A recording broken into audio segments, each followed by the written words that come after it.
Assalamualaikum warahmatullahi wabarakatuh. Perkenalkan, nama saya Ari Satria dengan NIM 210601441. Baiklah, kali ini saya akan mempresentasikan mata kuliah Ekonomi Pembangunan yang berjudul Neraca Pembayaran, Bantuan dan Investasi Asing. Neraca pembayaran, bantuan dan investasi asing, ruang lingkup. Pertama adalah pro kontra globalisasi, interdependensi utara sampai selatan, arus atau aliran modal, analisa dua jurang atau two gap, tahap-tahap dalam neraca pembayaran, sumber-sumber pembiayaan defisit, arus modal dari NSB ke negara maju, arus modal yang masuk ke Amerika. Yang pertama adalah pro kontra globalisasi. Globalisasi adalah perluasan aktivitas ekonomi ke negara lain termasuk memperdalam pengintegrasian ekonomi, meningkatkan keterbukaan ekonomi dan penumbuhan rasa saling untuk ketergantungan ekonomi antar negara-negara di dalam ekonomi internasional atau Neyer 1997. Menurut Dani Harvard Rodrik, globalisasi meningkatkan pengintegrasian pasar-pasar internasional baik pasar barang, jasa maupun modal. Mendorong masyarakat mengubah praktek-praktek mereka untuk bersifat tradisional kompetitif di dalam ekonomi dunia. Anti globalisasi meningkat selama tahun 1990-an dan awal tahun abad 21. Orang-orang yang menentang kadang-kadang dengan kasar dibantah oleh penguasa, bertentangan dengan agenda ekonomi regional dari para pemimpin DCS dan para agen internasional.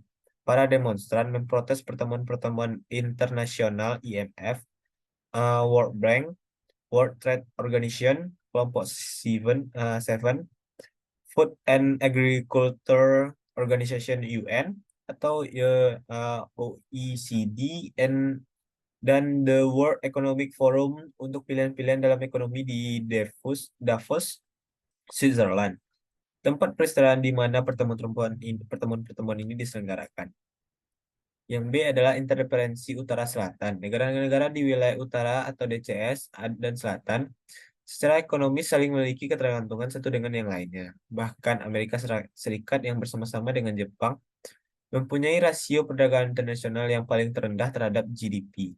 Ketergantungan dengan dunia ketiga lebih terlihat pada awal 1990-an dibanding pada awal 1970-an.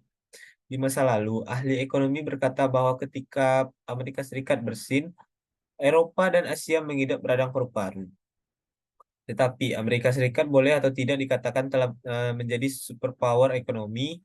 Jonathan Heathcote and Fabrizio Perry menemukan 40 tahun terakhir siklus bisnis Amerika Serikat menyamai siklus bisnis dari keseluruh negara yang ada di dunia. Peningkatan GNI di negara Cina mungkin saat ini melebihi Amerika Serikat di kuartal pertama abad 20 dan kemunculan Uni Eropa membuat dominasi pasar tunggal Amerika Serikat di dunia menjadi menurun. Konsumsi negara Cina yang besar memainkan peranan yang utama dalam memulihkan negara Jepang di tahun 2003 dan mencegah kelesuan ekonomi di Asia Timur yang panjang. C. Arus atau aliran modal. Persamaan pendapatan nasional menunjukkan hubungan antar tabungan, investasi dan barang ekspor dikurang impor dari barang dan jasa. Persamaan berikut menunjukkan pendapatan Y sama dengan pengeluaran-pengeluaran. Pendapatan nasional ketika yang dihitung di sisi pengeluaran adalah Y sama dengan C tambah I tambah kurung X kurang M tutup kurung. LDC, LDCC memperoleh suatu aliran modal dari luar negeri ketika lembaga, institusi, dan individu negara lain memberikan bantuan dana atau pinjaman atau investasi luar negeri untuk membayar dan keseimbangan barang-barang dan jasa defisit atau surplus impor. Aliran dana dari luar negeri ini memungkinkan suatu negara akan membelanjakan melebihi pendapatan, mengimpor lebih dari ekspor, dan berinvestasi lebih dari jumlah tabungan. Dan hal itulah yang akan mengakibatkan gaps yang akhirnya membangun pembangunan menjadi terbatas. Suatu tampilan yang sesama menunjukkan bahwa satu peningkatan di dalam aliran modal berhubungan dengan penurunan tabungan. Hal ini dapat dilihat dari persamaan S sama dengan I kurang F, di mana S adalah tabungan, I adalah investasi, dan F adalah modal impor. Investasi tidak naik karena peningkatan di dalam formasi modal dari aliran modal diimbangi oleh investasi asing yang negatif. Yang B adalah analisa dua jurang atau two gap. Hollis, Chenery, and Alan Stock di suatu model berdasarkan pada keterangan empiris dari 50 LDCC dari tahun 1957 sampai 1962 mengidentifikasi tiga tahap pengembangan di mana pertumbuhan melanjut ke tingkat yang paling tinggi. Tahap-tahap tersebut antara lain adalah jurang tabungan dan kesenjangan pertukaran valuta asing. Jika sebagai pembandingan kesenjangan pertukaran valuta asing lebih besar dari jurang tabungan, maka impor akan berkurang. Mengurangi modal asing yang masuk bagi usaha pengembangan. Dalam hal ini, pertumbuhan perdagangan dibatasi pada kenyataannya. Para investor mengurangi kedua kesenjangan, tabungan dan pertukaran valuta asing dalam jumlah yang sama. Pendekatan Chenery Stroud hanya mendekati kenyataan di dalam banyak LDC, di mana ketiga pembatasan-pembatasan sering kali hidup pada waktu sama atau saling berhubungan satu sama lain. Lebih lanjut, analisa dua jurang tidak memperlihatkan secara spesifik keperluan terhadap dana asing. Meskipun demikian, Chenery Stroud atau Stroud Stack dan dua pendekatan kesenjangan dapat menjadi satu alat yang bermanfaat di dalam meneliti persyaratan-persyaratan modal asing di dalam sejumlah LDC yang berbeda. Yang E adalah tahap dalam neraca pembayaran. Seperti yang telah dikatakan, pinjaman di luar negeri memungkinkan suatu negeri untuk lebih banyak membeli daripada memproduksi. Investasi lebih besar dari tabungan dan impor lebih besar daripada ekspor.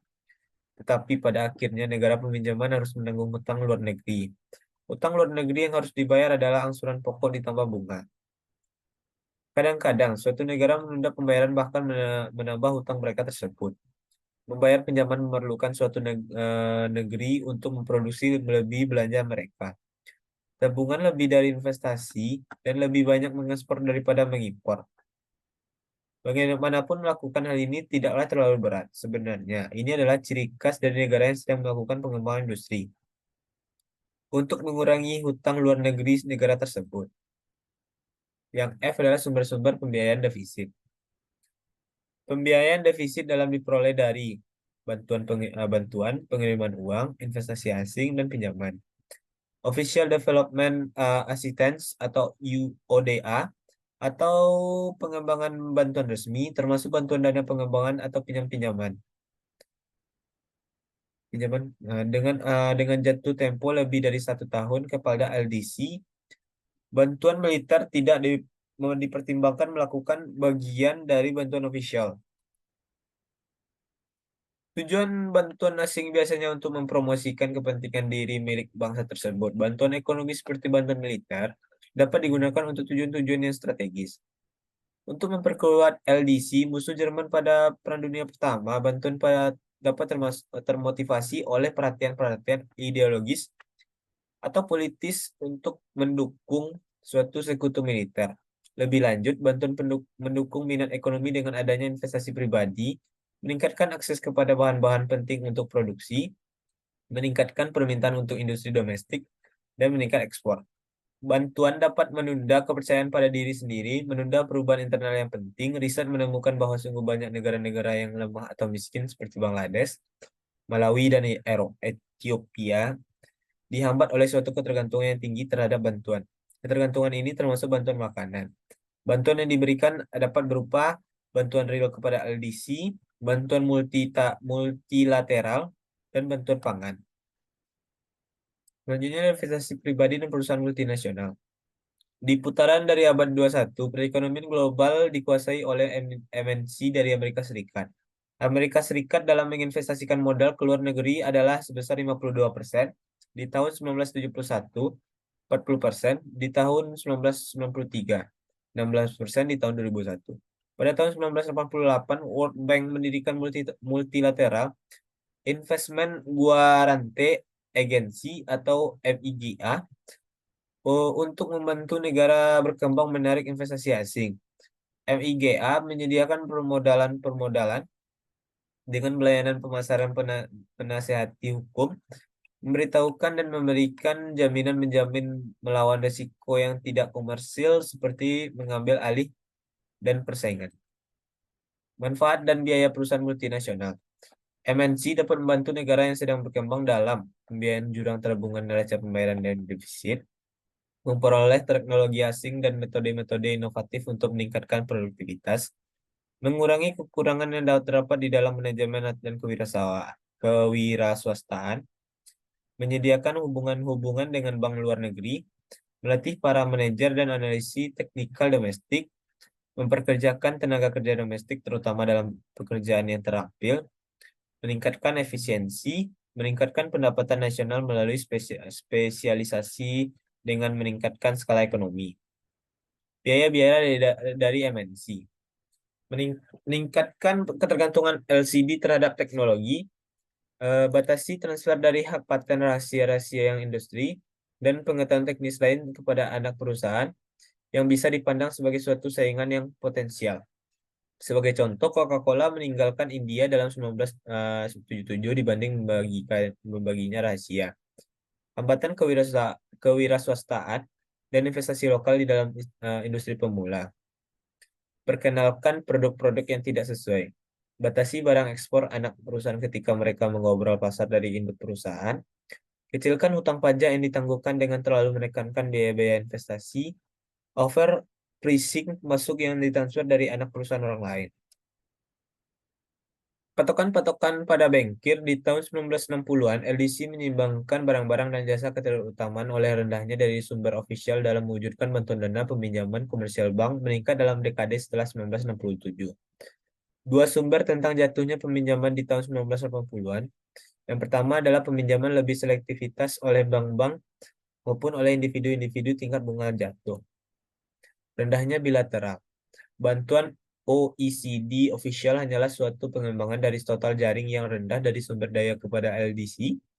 Jaring rendah mencakup modal pribadi dan pinjaman bank. Bank-bank meningkatkan approach mereka dengan menghindari pengendalian pertukaran nasional, cadangan wajib, dan ketertarikan untuk penyimpanan agar mendapat penerimaan bunga yang lebih tinggi. Dana para agen multinasional, IMF siap menyediakan kredit kepada suatu LDC dengan permasalahan neraca pembayaran sepadan dengan pilihan-pilihan cadangan negara itu. Selain itu, fasilitas kredit lain termasuk pihak kredit pertama dengan 25% dari kuota yang dibahkan untuk mengalahkan pembayaran internasional. Arus modal dari NSB ke negara maju. Perairan Nobel Robert Lucas mengatakan mengambil modal tidak mengalir dari negara kaya ke negara miskin. Hukum tentang penyusutan kembali menyiratkan bahwa produktivitas marginal modal adalah lebih tinggi daripada kelangkaan modal. Seperti India, yang berkelimpahan tenaga kerja dan Amerika Serikat berkelimpahan modal, Lucas menaksir jika suatu pekerjaan India memiliki mutu yang sama dengan pekerja di Amerika Serikat, maka modal yang dimiliki India harus 95 kali seperti modal yang dimiliki oleh Amerika Serikat. Lucas menduga modal LDC di LDC mematahkan ketidaksempurnaan pasar modal. Yang H harus modal yang masuk ke Amerika. Amerika Serikat merupakan suatu lahan yang sangat baik bagi para penanaman modal. Amerika Serikat mempunyai cadangan uang kartal utama di dunia. Amerika Serikat meminjamkan dananya dalam modal kartal punyanya yang tingkat bunga yang relatif rendah. Amerika Serikat memiliki suatu keuntungan komparatif dalam perdagangan barang dan jasa. Hal inilah yang membuat para penanaman modal baik investor asing maupun investor domestik tertarik untuk menanamkan modalnya di Amerika Serikat. Para investor mengharapkan keuntungan tinggi dari modal yang mereka tanam di Amerika Serikat.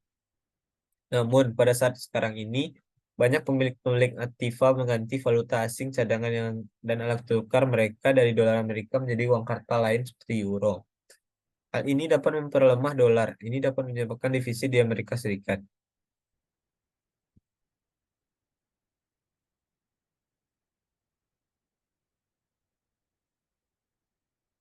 Untuk neraca pembayaran seperti inilah gambarnya. Eh, Baiklah, sekian yang bisa saya sampaikan. Mohon maaf jika ada kesalahan kata atau kesalahan tempat. Saya akhiri wabillahi taufik wal hidayah. Assalamualaikum warahmatullahi wabarakatuh.